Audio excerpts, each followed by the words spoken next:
Time to talk portal here on Warchant TV with lead recruiting analyst for Warchant.com. He's Michael Langston. You are watching Warchant TV. This video is brought to you by State Farm agent Russ Forhis. More on Russ in a little bit. All right, Michael, at least let's start from the basics. The money people tell me that I'm speaking to at Florida State, this is just the money people, that they're probably done in this portal window, barring something unforeseen. How about the coaching side? How about the NIL world or the transfer portal world side? What are they telling you about what Florida State's doing in the 2025 cycle? I'm kind of similar because we haven't heard anything about other visits yet. I'm not going to say they're completely done, but I think because there might be somebody that maybe emerges in the staff meeting that they feel like, hey, we might want to circle back and go back into. But I think for now, probably I would agree with that sentiment that this is what they have coming in. I think for the most part they hit on some of the ones that they wanted to get. Certainly offensive line. I think receiver they wanted to add one, and then just certain different spots. I think they hit on safety. I think they got that. Really good cornerback, added him as well. So I think the only spot you would have liked to see one is the edge for me. I think if you got that, that cleans it up. But maybe they feel good about what they have on their roster and what they've seen in the spring, that they feel like they can get what they need to get. Yeah, for me, I think the one place I'd look at is just if they could have gotten a veteran, an experienced safety. I know they wanted one. And clearly, Halsey from Houston or Jacoby Brown from Tennessee. These are guys that they were definitely interested in. But they do get Jarvis Boatwright from USC, and they did want him out of high school. So it'll be interesting to see what Evan Cooper and Tony White look to do at the safety position for Florida State in terms of the veterans and who they slotted and who starts there. But yeah, Michael, this was a combination approach from Florida State, because in the spring window you do see a couple of plug and play guys like Jeremiah Wilson at corner, like Gavin Sawchuk running back. I think Gavin Blackwell is coming here to play. He's only got 1 year left, so you don't bring him here to do nothing. But then also, a combination of some guys that they're looking for, looking to be the solution down the road, like Joshua Raymond, who we have on the screen here from Vandy, like Jalen Matthews from Rutgers. They went after both levels in the portal here about this year and then the future. Yeah, I think they wanted to get guys that, one, they fit what they're going to do in the first place. I think I had a really good talk with Gavin Blackwell. I was very intrigued and even impressed, just some of the the things that he covered, and basically it's like they wanted another veteran guy that they feel like they could trust to go along with Squirrel White and Deuce Robinson, and he feels like he could be that third guy. I think production isn't certainly isn't there compared to the other guys they were going after, but um, when he's healthy, he certainly can be a weapon. As far as he can certainly help your offense, and maybe he's a diamond in the rough of just. It's kind of like, I'm not comparing him to this guy, but it's kind of like when they went after Johnny Wilson and they went after Trey Benson. Those are guys that they just had their eye on, that they felt like fit this stuff. I don't even think they thought it was going to be as good as what it is. And I'm not saying this will be, but it's like they've done a lot of research and time on Gavin. And I think they feel like he doesn't have to be the number one, number two guy. He just needs to be a guy that can contribute and pick up the slack of what they lost from the portal in a Hakeem Williams or a Jalen Brown, or even a Jordan Scott that was only there for a blink. But I think if you can make up that production or even go up above it, I think they've accomplished what they wanted to at the receiver position. Yeah, they're sending messages to you with who they go after and who they sign. And I think the message for getting Gavin Blackwell from North Carolina, after it doesn't work out with Tony Johnson from Cincinnati, Michael, to me, that's a sign that they really were hurt by having to dismiss Jalen Brown from the program. Because, again, this was not the same thing as Jalen Brown enters the transfer portal and Florida State didn't see it coming. This was a dismissal from the program. Right. Florida State really got aggressive to go bring in another receiver. Like if they went after Tony Johnson, Michael, and then nobody else, you'd understand that in a certain sense. Like, well, this is a multi-year productive guy. They're taking a flyer on Gavin Blackwell, but that tells me that they felt like Jalen Brown missing was a big void. I don't think that was as much about Hakeem Williams or Jordan Scott. I think that was about Jalen Brown, who they thought was going to do something this fall.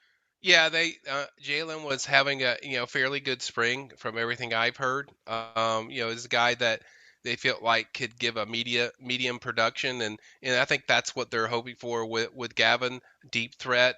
Gavin even said that himself, like I'm a deep threat. I can get open. I can move in space really well, and he's a different type of receiver than the other two that they have. So I think that's the thing we've seen with a lot of what this coaching staff recruits is versatility of a lot of different places. Like we talk about the cornerback that was a really good addition in Jeremiah Wilson, but then the guy they got with Jarvis Boatwright's kind of a multi DB. So these guys can do a lot of different things. They can move them around in different places.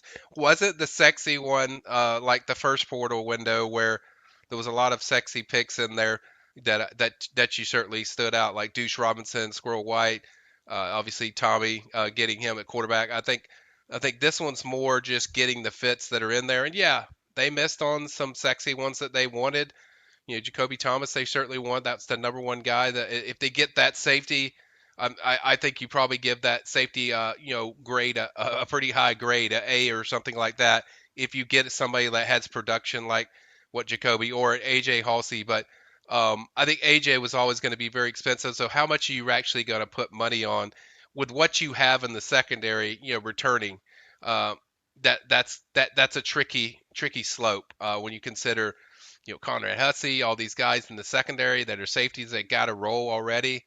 That's a tricky situation. So I think they knew kind of they were going to be aggressive with NIL, but it's like there's only a level of what you can do. And I think they were going to go full force after Jacoby Thomas. And then once that didn't work out, you saw Jarvis immediately the next day on campus visiting. It's like, okay, that's going to be their safety more than likely because that's the guy they previously recruited. So I think they pivoted really quickly with a lot of these, even with Gavin Blackwell, same thing, pivoted quickly when they didn't get Tony Johnson or the other guys they're involved with. So they didn't just settle and say, "Hey, you know what? We're just gonna stay with what we have." They went in there, like your point, to losing Jalen Brown. They're like, "Hey, we need to get a guy in this position." I think Jarvis Boatwright, same thing, where you missed a guy, but you feel like, "Hey, we need this depth in here, and this kid's healthy, and maybe just didn't work out at USC, and we know this kid pretty well. He's from Central Florida area. We know him well. We recruited him previously, so I think knowing your the guy you're going after is also important to me. There's got to be some investment of how he's going to connect in your team and how he's going to fit into the pieces that you already have on your team. And I think for the most part they did that. It just wasn't a lot of sexy guys that we're used to. Apologies to Jacoby Thomas for calling him the wrong last name earlier. That's okay. He didn't come here, so I don't have to apologize for too long. There you go. There you go. So, I was just looking at this also on the screen, the On3 NIL valuations. Let me make sure I expand the size of that. And, Jeremiah Wilson was not going to be a cheap commodity. He was one of the top defensive backs in the Hmm. country from an NIL perspective. On3 is fairly accurate with this stuff. I've heard from a couple of people in the business going, I don't need these numbers out there. This kind of pisses us off on the college side. But Yeah. that was an expensive get for Florida State in terms of the money owed. Now, here's an interesting thing to me, just in terms of value. And Michael, I know this is something that I'm sure when you first got in the business, you never thought we'd be having these types of discussions about like the money. Yeah. But let's just say what On3 has is true. I don't think this particular relationship is. But Gavin Sawchuk and NIL value is a little under 15K. Okay, I'm going to go all the way up to the other Gavin Florida State got this weekend, which was Gavin Yeah. Blackwell at 25. You're here to tell me that they spent more money on Gavin Blackwell than they did Gavin Sawchuk? I don't buy it. Because if they did, if that is in fact true, Michael, I'm going to ask your thoughts on this. Generally speaking, I think Gavin Sawchuk might be the most important guy they got in the spring window because Gus Malzahn does not like to rotate running backs. So the only way Hmm. you bring in this guy is to basically plug him in and make him at least one of your top two running backs immediately. If that's actually all it costs, that's one hell of a get. Yeah. And if you look at the running backs over time, the price is not really hefty because there's so many that are out there, and two, I agree with you. Like out of the guys they got in the portal window, I think Jeremiah Wilson was number one for me, and then right after him is Gavin Sawchuk. When you look at value you're getting from a guy, if he can get healthy or he stays healthy, that's a guy that's been very productive. FSU knows him very well. He put it on him when they played in the Citrus Bowl, but or Cheez It Bowl. But overall, I think he's probably the second best one. I think the underrated one in that thing is Joshua Raymond. I'm really high on him. I think that one's pretty high up there. I think they all are, but that is definitely something that catches your eye. Like Gavin Blackwell, pay more for that. But when you look at receivers, it's kind of the market for receivers. At least in my experience, it's like it's a little bit higher than I guess what running backs can get. So Right. and and there was other pursuers for Gavin Blackwell, like Syracuse. They mentioned Syracuse and a few other schools, and we didn't hear anything about Gavin. The running back. There wasn't another pursuer, and when you don't have other pursuers, that money is gonna be a little lower. Yeah, we spoke about that after the interview on campus this weekend. He's like, I think I got a visit to West Virginia. I'm like, man, you ain't going to West Virginia. Yeah, You're calling it a day. You're coming to Tallahassee. I could tell all of you're like you're ready to be a Nole. You're about to say yeah, yes to the yeah. I Seminoles. text I texted Tom, guys, and I was like, he was trying to hide it, but I've been in this business long enough for 20 years. Like, he was working so hard not to say, "Hey, I committed to FSU," but I think everything I've gotten was he had already told him, and he was on, I think, the streets of College Town that night, so he didn't go back home. He stayed there, enjoyed the festivities of Tallahassee. So that's one that I felt very good about. That Pete Nakos put a pick in, and I put one in after shortly talking to a few people, and you felt like that one was gonna certainly happen, and certainly a high value one where when this guy's healthy, high production, and it's going to be interesting because Gus doesn't use a lot of backs, and certainly you're going to have. I can say confidently based on what I've heard from practice that Roy Dell's probably going to be the featured guy, and then after that it gets a little mucky as far as what second or third guy there's going to be. We know Usman's going to be certainly a guy I think, will play a lot as a freshman, even though he's only a freshman. But um, in that second spot before he gets here, you didn't really have one. So it kind of makes sense when you look at it of getting a more, certainly a veteran guy and a productive guy in Gavin. But that is an interesting thing of how sometimes it's NIL money. I'm with you, Tom. I don't believe totally that's accurate, but I definitely believe that running backs value is not quite as high as usually as receivers. And I totally understand that, especially from the NFL side of things. We all Yeah, understand like the running back is starting to come back a little bit more than they yeah, were 5-6 years ago. Saquon Barkley has seen to that, and Bijan Robinson and many others have seen to that. But like it's good news, bad news. I'm like, man, that's all they had to pay for Sawchuk. Let's just again, assuming it's real. I'm like, why yeah, would you spend that much for Gavin Blackwell if you're only paying Gavin Sawchuk that much? That's the nonsense part of the era we're in, but it's also very yeah. important to these kids. We're going to talk more about that in just a second, but we got to remind you this video is brought to you by State Farm agent Russ Voorhis, who covers you. If you live in the state of Florida, Alabama, or Georgia, Russ Voorhis can cover you with the power of State Farm behind him. First-class customer service. I can attest to this. I am a customer of State Farm agent Russ Voorhis. He's got 2 operations in terms of real places that you can walk into, brick and mortar shops on the east coast of the state. If you live near Jacksonville Beach or Orange Park, you can head to those stores. Or you can always visit his website. It's his name, russvorhis.com, RUSSVORHIS.com. Michael, if people want to support Noles, and this happens every year when we're at watch-alongs or whether we're at a pregame show meetups at Hotel Indigo, people love to support Noles or Nole-owned businesses. Russ Voorhis is a larger-than-life Nole in a lot of ways. Yeah, he's a guy that certainly a good friend with a lot of us. I'm not going to say everybody because I don't know what everybody's relationship, but I mean he's very good with a lot of us on the staff. We all know him. He loves the Knowles, and he's a guy you can trust. Whether you're in Florida or not in Florida, he's a guy you want to roll with. That you want to have. I mean, I know in my life I don't lean on people unless I trust them or I trust what position they're going to put me in. I think certainly with State Farm Insurance, that's the guy that you want to go with. That not only just a Knoll, but a guy that's a really good guy. and he loves all programs, deeply invested in Florida State on every level. If there's a level to donate to Florida State, Russ has got you covered. So make sure you patronize an excellent supporter of warchant.com and Russ Yep. for us. All right, Michael. So this wave of portal recruiting, it's the one thing the previous staff was pretty consistently good at, was getting yeses out of kids in the portal. Adam Fuller was said to be especially good in the portal versus like high school recruiting. He was much more of like an adult recruiter than a high school kid recruiter. Just wondering if you learned anything or saw any differences with how these new coordinators handled the portal, or if it's been mostly the same because Mike Norvell is still heading up the operation. I think kind of the latter of it's kind of similar to the same. It's basically it's really I mean you hear a lot of these recruitments.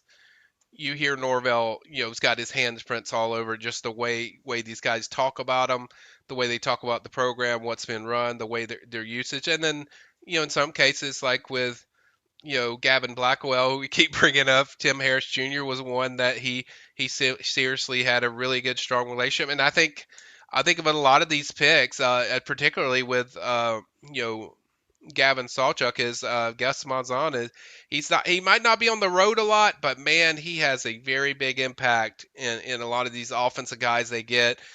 Guys like Joshua Raymond, that's a guy he knew and Herb Hand knew. But I think their connection they leaned a lot on evaluations and what they see with their eyes, but also previous you know a previous evaluation of what this guy and how he fits.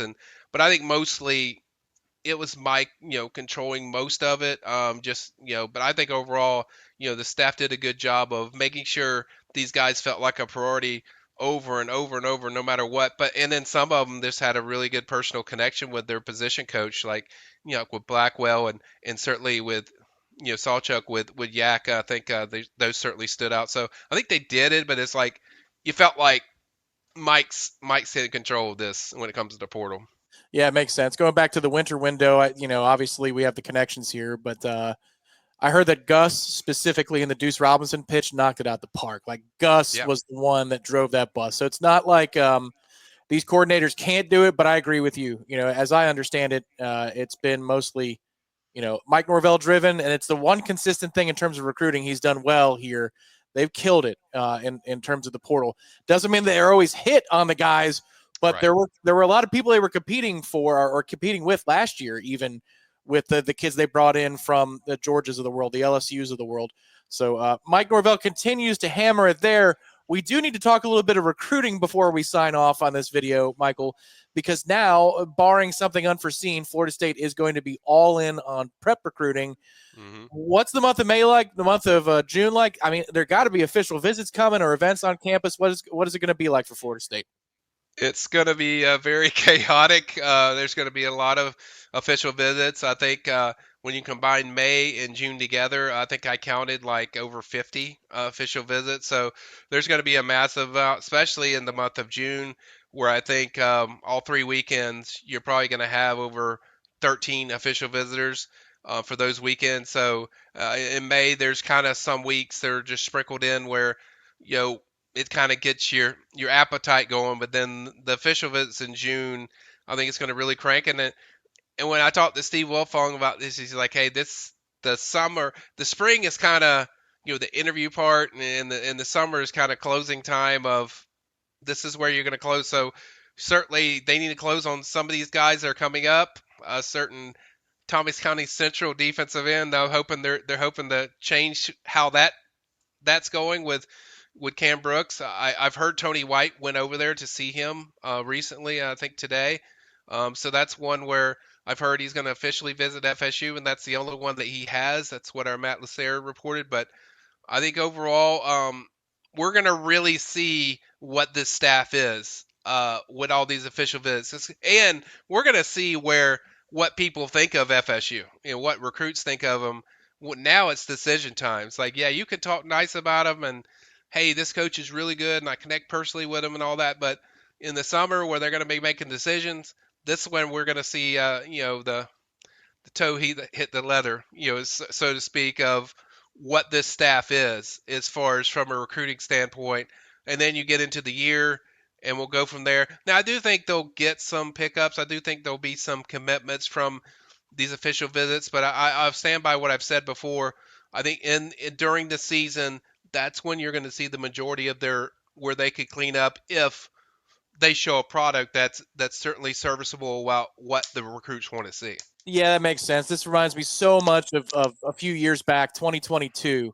That particular Florida State team ended up winning 9 games that season. They were coming off the 5-win year, but all the kids were begging for it. They just had to see it on the field. Yeah, And you don't usually get this go around again with the same head coach. Like usually it's a new coach that has to prove yeah. it. But it feels like that type of year again, where they're going to have to show kids. This is the term we used a bunch that way back when was proof of concept. You got to be able to prove it on the field that you're worth somebody's time. So while most of the top dogs, Michael, are going to be closing business in May and June, Florida State might get a few there, but you're saying that maybe they could flip some kids if they prove it on the field in the season. Or kids that make later decisions that don't do it in the summer. I think those are kids that you can get because they want to see. I mean, a lot of them are very high on what Gus does, what Gus's history is on offense and on defense. They certainly like what they saw from the defense that Tony White ran at both Syracuse and Nebraska, but you want to see how it shows up at Florida State, and I think a good portion of them are going to wait and be patient, and I think that's when you could see FSU get some surge going is in early part of that season. And man, I cannot stress it enough how big that Alabama FSU game is. Like that's a massive, recruiting game for FSU. So they can win that early one. That would give them not just a massive boost for Mike Norvell as far as the future here, but also their future in recruiting and this program under this era. If you were able to win that game, it would shift a lot as far as I guess the way things are that the program is viewed. Everything about it, all business, all ticket sales, booster contributions, Yeah, battles and contributions. I mean, yeah, if you could win that game, it changes the game. Now, Florida State, like everybody else, is waiting for the House settlement to go through, yeah, or not, just to figure out what the landscape is going to look like. The one thing I'll say before we sign off here, Michael, and then I'll give you after that an opportunity to promote anything that you want to promote coming up. But it just, if we review this whole thing, the portal, early signing day back in December, and you think about how much more money you've got to spend when you go 2-10, you have to spend extra money to get kids to say yes to you after you go 2-10. You think about the flips of everybody from Chroma to Tayshawn Gelsey and yeah, everybody in between, Arnaud and LeJesse Harold and Tylon Lee. And then you think about what they had to do to go get Deuce Robinson, 4 offensive linemen, Squirrel White, Tommy Castellanos, Pittman. You go to James Williams, you go down the line here with all the positions, linebackers that they got. Florida State did spend a lot of money in the last 6 months to make sure that this roster got to where it is.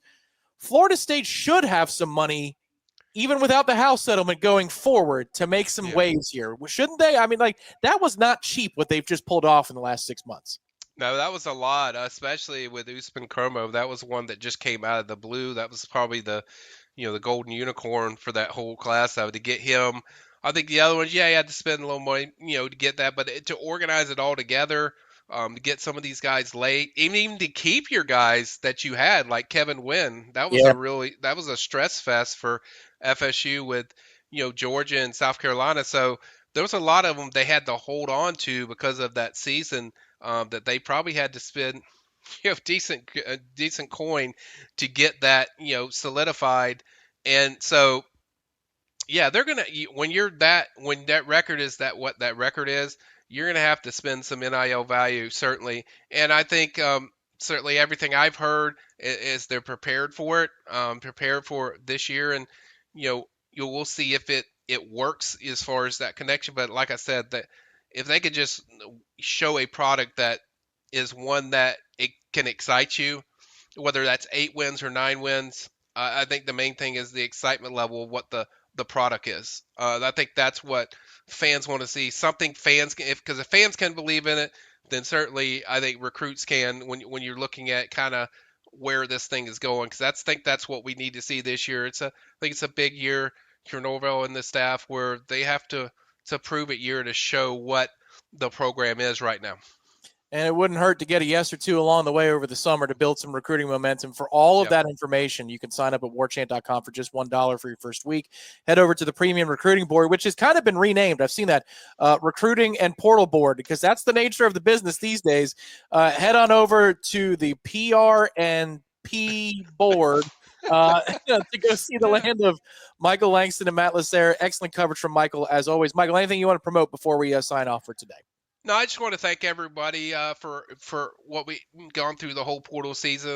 Before recruiting, you used to do it till January or February. Now it's like all the way into we're talking about recruiting for this 2025 class and portal all the way in May. I think Matt Lasser did a phenomenal job. Guy behind the scenes that doesn't get enough credit is Ira Schafel. Ira just does an incredible job making sure he gets all the stories up. There's a lot of stuff going on. You got baseball. He hired a new basketball coach, but Ira's just been, just phenomenal. Keeping everything together. Tom's done a lot with video as well. So I think it's just the whole team.